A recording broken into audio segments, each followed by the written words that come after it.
যে চট্টগ্রাম এয়ারপোর্টে সবসময় মানুষের থাকে হাজার হাজার আনাগোনা, সেই চট্টগ্রাম এয়ারপোর্ট পুরোটাই খালি, জনশূন্য হয়ে পড়ে রয়েছে, কোনো মানুষ নেই। এই পরিস্থিতি হয়েছে এয়ারপোর্টের।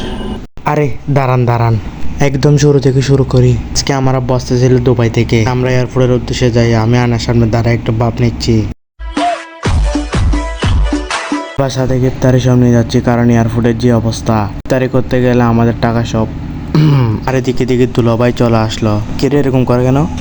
আর নিচে নেমে দেখি মার্সিডিজ বেঞ্জের লাম্বরগিনিটা নিচে দাঁড়িয়ে রয়েছে। কারণ আমরা ফ্লাইওভারে নাকি এলিভেটেড এক্সপ্রেস ওয়েতে কি একটাতে জানি উঠছি, যেখানে বন্দরনগরীর বন্দর দেখে দেখে যাচ্ছিলাম।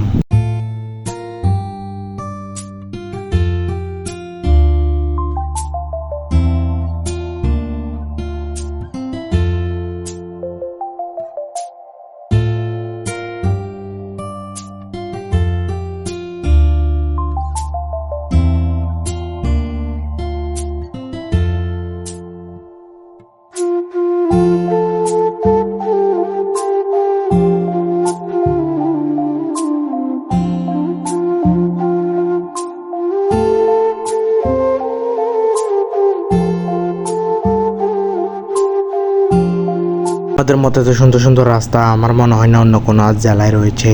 এটা শুধু আমাদের চট্টগ্রামে রয়েছে।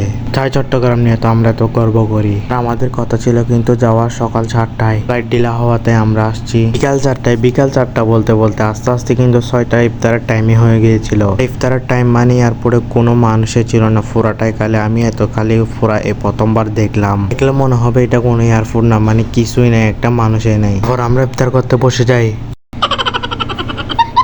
গাড়ির মধ্যে ইফতার করে ফেলি আর কি। ইফতার করার পর দেখেন ভাই এয়ারপোর্টের কি অবস্থা, আবার মানুষ আসে পুরাই গেছে গা। এরপর যাওয়ার সময় কি সুন্দর ছিল, আসার সময় রাস্তাগুলো আমার আরো বেশি সুন্দর লাগছে। সকাল থেকে রাতে আমার আরো বেশি সুন্দর লাগছিল। আমি রাস্তা উপভোগ করতে করতে যাই। তোমরা যেটা ইচ্ছা এটা করে ফেলো। Tata bye bye.